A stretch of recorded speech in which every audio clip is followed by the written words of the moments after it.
میرام کو سکون کا سانس نصیب ہوا۔ ہارون اس کے دوست جیسا تھا، دونوں اپنی باتیں بلا جھجک ایک دوسرے سے شیئر کرتے۔ میرام جانتی تھی ہارون شاہ حیا کو پاگلوں کی طرح چاہتا ہے، پر حیا نے قدر نہ کی تھی، اور اب سب ٹھیک تھا۔ حیا کو عقل آ گئی تھی، آج میرا کام ہو جانا چاہیے، ورنہ زردادہ خان نے کال پر کسی کو دھمکی دی تھی۔ لیکن سر وہ گھر سے باہر نکلے تب نہ، اتنے دنوں سے اگر نکل بھی رہی ہے تو کوئی نہ کوئی ساتھ ہوتا ہے، اور آپ کا حکم تھا اکیلے میں یہ کام کرنا ہے۔ اب آپ بتائیں دیں کیا حکم ہے آپ کا؟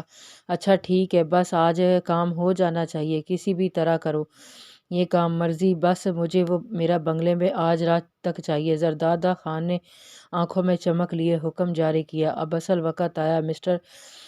مسٹر حماد شاہ، تیری بہن آج میرے بنگلے میں ہوگی، آج میرا بدلہ پورا ہوگا۔ بہت سوچا کہ حماد شاہ سے کس طرح بدلہ لیا جائے، اپنے دوستوں سے بھی مشورہ کیا، آخر بات یہاں آ کر رکی۔ وہ سب تو ٹھیک ہے، پر میں اسے اگلے ہی دن چھوڑ دوں گا۔ زردادہ خان نے اپنا فیصلہ سنایا۔ ارے چل، تو کچھ نہ کر، پر آج رات ہمیں اپنے بنگلے میں دعوت دے دے، تیری مہربانی، ہمارا بھی کچھ بھلا ہو جائے گا۔ کر دے کمینگی ہنسی لیے فارس بولا تھا۔ باقی سب نے بھی فارس کی ہاں میں ہاں ملائی۔ زردادہ خان کو کسی کی کوئی پرواہ نہیں تھی، بہت سی لڑکیاں خود اسے کئی بار نائٹ سپینڈ کرنے کی آفر کر چکی تھی، مگر بہت چاہ کر بھی زردادہ خان نے حامی نہ بھری تھی۔ اسے خود پر کمال کا کنٹرول حاصل تھا، اپنی ایک بہن ہونے کا بھی کچھ اثر تھا۔ جب بھی زنا کے بارے میں سوچتا اسے بی جان کی بات یاد آ جاتی۔ ایک بار بی جان نے تنگ آ کر اسے کہا تھا، تیری جو حرکتیں ہیں نا، یاد رکھنا مکافات عمل اسی دنیا میں ہوتا ہے، کسی کی عزت تار کرنے سے پہلے یہ مت بھولنا، تیری عزت تیری بہن بھی گھر میں موجود ہے۔ یہ الفاظ کوڑے کی طرح لگے تھے، اور شاید یہی وجہ تھی زردادہ خان بہت چاہنے کے باوجود بھی کسی کے ساتھ اس حد تک نہ جا سکا۔ اسے ہمیشہ زینب کا معصوم چہرہ نظر آ جاتا تھا، اور آج تک زردادہ خان کسی بھی لڑکی کے قریب پھٹکا بھی نہیں تھا۔ ہاں، مگر دوستیاں سب سے بڑھ چڑھ کر کرتا تھا۔ اچھا ٹھیک ہے، جیسے تم لوگوں کو ٹھیک لگے، رات چلے جانا میرے بنگلے پر، بس میرا بدلہ پورا ہو جائے، مجھے اور کچھ نہیں چاہیے۔ بے نیازی سے کہتا زردادہ خان شیشہ پینے لگا تھا۔ یہ ہوئی نا بات نا، فارس نے خوش ہوتے ہوئے کہا تھا، میرے لیے بھی ایک کپ چائے بنا دو۔ اشفا ایک دم اچھلی تھی، بہت قریب سے شناور کی آواز سنائی دی تھی، چائے ہاتھ میں چھلک کر رہ گئی تھی۔ ارے دھیان سے لاؤ، اپنا ہاتھ دکھاؤ جلدی سے۔ شناور نے اشفا کا ہاتھ پکڑا تھا۔ واؤ، کتنے نرم و ملائم ہاتھ ہیں تمہارے، آئی لائک اٹ۔ ہلکے سے اشفا کے ہاتھ کو دبایا، درد سے اشفا کی آنکھ میں آنسو آ گئے، اور اتنے اچانک شناور نے ہاتھ پکڑا تھا اشفا کچھ کہہ بھی نہ سکی تھی۔ پلیز شناور بھائی چھوڑیں میرا ہاتھ، وہ سختی سے کہتی ایک جھٹکے سے اپنا ہاتھ چھڑوا کر کچن سے بھاگی تھی۔ فون کان سے لگائے اپنے کمرے سے نکلتا زریز شاہ اشفا کو تیزی سے اپنے کمرے میں جاتا دیکھا ٹھٹھرا تھا۔ پیچھے شناور اپنی پینٹ کی جیبوں میں ہاتھ ڈالتا چہرے پر مسکراہٹ لیے نکلا۔ 1 منٹ لگا تھا۔ زریز شاہ کا پورا چہرہ سرخ ہوا تھا۔ کیا کر رہے تھے تم کچن میں؟ زریز شاہ کے سوال پر شناور ایک دم گھبرایا۔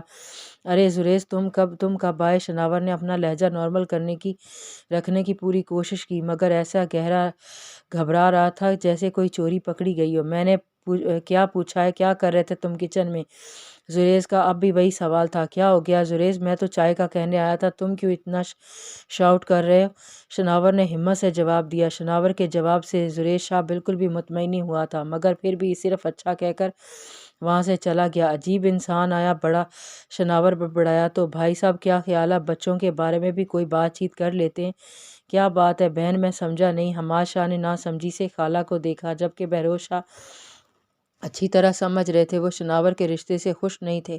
انہوں نے اشفا کو اپنے گھر سے باہر نہ بھیجنے کا ہی سوچا تھا، مگر زہرا بیگم کی بہن نے اپنے شناور کی بات ڈال دی تھی۔ بھائی میں اپنی بیٹی اشفا کی بات کر رہی ہوں، بڑی ہی پیاری بچی ہے، مجھے تو بہت پسند ہے۔ میں اپنے شناور کے لیے آپ سے اشفا کا ہاتھ مانگنے آئی ہوں۔ اب آپ بتائیں کیا برا اس میں؟ بچے بڑے ہو گئے ہیں۔ حماد شاہ نے فوراً بہروز شاہ کی طرف دیکھا تھا۔ اصل میں بہن بات تو آپ کی ٹھیک ہے، بالکل بچے بڑے بھی ہو گئے ہیں، وقت کا پتہ نہیں چلا۔ شناور بھی بڑا سلجھا ہوا بچہ ہے، تو میں یہ فیصلہ اپنی بیٹی کی مرضی جانے بغیر نہیں کر سکتا، کچھ وقت دیں پھر سوچتے ہیں اس بارے میں۔ حماد شاہ کے جواب سے بہروز شاہ کو تسلی ہوئی تھی۔ حماد شاہ خود بھی چاہتے تھے کہ ان کی دونوں بیٹیاں اسی گھر میں رہیں، ان کی نظروں کے سامنے، جبکہ ابھی اس سب کا وقت نہیں نہیں آیا تھا، مگر خالہ نے آ کر بات کہیں اور ہی پہنچا دی تھی۔ ہماشا اشفا کے خود سے دور جانے پر سوچ کر ہی افسردہ ہو گئے تھے، مگر پھر بھی ابھی اشفا کا فیصلہ باقی تھا۔ شناور میں کوئی برائی نہیں نظر نہ آئی تھی اور بہروز شاہ نے بھی کوئی سوال نہیں کیا تھا، جبکہ زہرا بیگم تو یہ ہی چاہتی تھی کہ ان کی بیٹی اپنی خالہ کے گھر جائے۔ اس رشتے سے زہرا بیگم بہت خوش تھیں۔ بات سنو، چھت پر بیٹھی اشفا کو زریز شاہ نے مخاطب کیا۔ اشفا ایک دم اپنی جگہ سے اٹھ کھڑی ہوئی، پر کہا کچھ نہیں۔ شناور نے تم سے کوئی بدتمیزی کی ہے کیا؟ زریز شاہ کے سوال پر اشفا نے جھکا سر اٹھایا تھا۔ جی نہیں، آپ کو اس سے مطلب؟ روکھے لہجے میں جواب دیتی اشفا جلدی سے نیچے بھاگی تھی، کہیں زریز شاہ اپنی نگاہوں سے جلا کر بھسم ہی نہ کر دے۔ اشفا کا ہاتھ زریز شاہ دیکھ چکا تھا، اسے انجانے کیوں ایسا لگ رہا تھا جیسے شناور نے کچھ غلط کیا ہے۔ خیر، کندھے اچکتے ہوئے زریز شاہ بھی نیچے اترا تھا۔ شام کی چائے پر سب ہی موجود تھے۔ شناور اشفا اور اشنا پر تھوڑی تھوڑی دیر بعد ایک تفصیلی نگاہ ڈالتا، جبکہ زریز شاہ کی نظریں اشفا کے ہاتھ پر ٹکی تھیں۔ ایک نظر اشفا کو دیکھ کر اپنے موبائل میں بزی ہو گیا تھا۔ اشفا، یہ تمہارے ہاتھ پر کیا ہوا؟ کیوں اتنا سرخ ہو گیا ہے؟ زہرا بیگم کی توجہ اب جا کر اشفا کے جلے ہاتھ پر پڑی تھی۔ امی، وہ بس چائے گر گئی تھی، اشفا نے منہ بسورتے ہوئے جواب دیا۔ جی آنٹی جی، میں بھی کچھ لگانے ہی والا تھا اس کے ہاتھ پر، لیکن اس نے نہیں لگوایا۔ شناور نے بھی اپنی بات کہی۔ اشفا ایک دم گھبرائی۔ ارے تو لگوا لیتی نا، پاگل کہیں کی، وقت پر دوا لگا دیتا۔ شناور، تو اب تک یہ اتنا خراب نہیں ہوتا۔ حد کرتی ہو اشفا۔ زہرا بیگم الٹا اسے ڈانٹنے لگی۔ جی امی، مرجھائے سے انداز میں کہتی اشفا پر شناور کی مکمل نظر تھی۔ آپ کو چاچو بلا رہے ہیں۔ میرال نے حماد شاہ کا پیغام اشفا کو دیا تھا۔ اشفا نے شکر ادا کیا، یہاں سے اٹھنے کا موقع ملا۔ شناور کی آر پار ہوتی نظروں سے اشفا کو اب غصہ آنے لگا تھا۔ اشنا اٹھ کر اپنی چائے چھت پر لے گئی۔ شناور کی آنکھیں چمکی، سب سے نظریں بچاتا اشنا کے پیچھے گیا۔ کتنا اچھا موسم ہو رہا ہے نا؟ اپنے پیچھے کسی کی آواز سن کر اشنا پلٹی تھی۔ شناور بھائی آپ؟ ہاں واقعی بہت اچھا موسم ہو رہا ہے، تبھی تو میں اپنی چائے یہاں لے آئی۔ آپ نے پینی ہے تو میں لے آتی ہوں۔ اشنا چائے لینے کے لیے نیچے جانے لگی کہ شناور نے ہاتھ پکڑ کر اسے روکا۔ ارے نہیں بیبی، تم بس میرے پاس بیٹھو، تمہاری باتیں مجھے بہت پسند ہیں، مل کر باتیں کرتے ہیں، کہتے ساتھ ہی شناور نے اسے اپنے پاس کھینچ کر زبردستی بٹھایا۔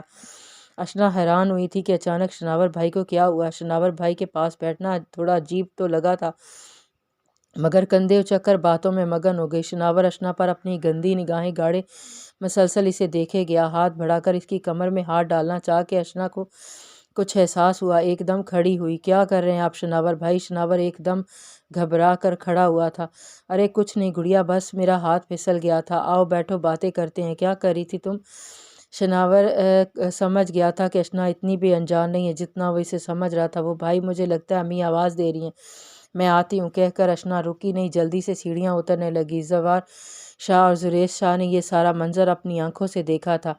بہروز شاہ نے چھت سے کچھ سامان اتارنے کے لیے انہیں بھیجا تھا، مگر سامنے جو شناور کی حرکتیں دیکھ کر زریز شاہ نے کیا تھا، زوار شاہ بھی سرخ ہوا تھا۔ اشنا بنا دیکھے نیچے بھاگی تھی، دونوں نے سب دیکھ لیا تھا۔ زریز شاہ نے اشنا کی کلاس تو بعد میں لینے کا سوچا، پہلے زوار اور زریز نے مل کر شناور کی دھلائی کی تھی۔ آئندہ تو گندی نظر ڈالنا اس گھر کی عزت پر، تیری آنکھیں بھی نکال دوں گا۔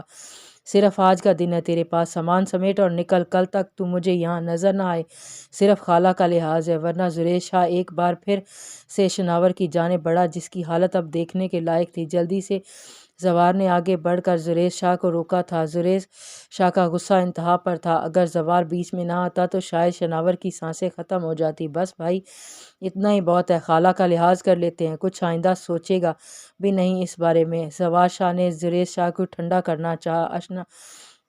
اشفا ابھی اپنی رضامندی دے کر کمرے سے نکلی تھی۔ حماد شاہ نے اشفا سے شناور سے شادی کے بارے میں پوچھا۔ اشفا پہلے تو حیران ہوئی، مگر سر جھکا کر صرف یہ کہا جیسے آپ کی خوشی بابا۔ حماد شاہ نے اشفا کے سر پر ہاتھ رکھا اور زہرا بیگم کو بلانے بھیجا۔ تم میری بات سنو، زریز شاہ نے راستے میں ہی جا لیا۔ غصے سے بھری لال آنکھیں اشفا پر ٹکی تھی۔ شناور سے شادی پر ہاں کی تو ٹانگیں توڑ دوں گا میں تمہاری، سمجھی؟ اپنی بات پوری کرتا وہ وہاں سے جانے لگا تھا۔ اشفا کو ایک دم ہوش آیا۔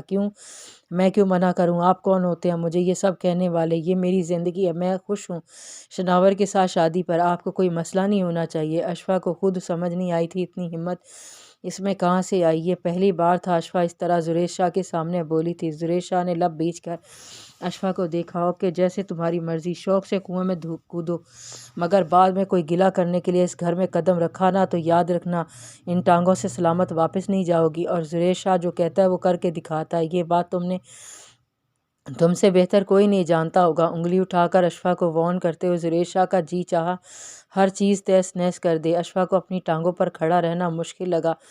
جوش میں آ کر جواب تو دے دیا تھا، مگر اب ایک قدم اٹھانے کی ہمت بھی نہ ہو رہی تھی۔ کیا ہوا بھائی، کیا کہہ گئے تمہیں؟ زوار زریش شاہ کے پیچھے بھاگتا ہوا آیا تھا، مگر اشفا کو اپنے ایسے کھڑے دیکھ کر پوچھنے لگا، کچھ نہیں زوار، بس جو ان کا کام ہے وہی کر رہے تھے، اور کیا کرنا۔ بھیگی آنکھوں کے ساتھ اپنے کمرے کی جانب بڑھ گئی تھی۔ جاری ہے۔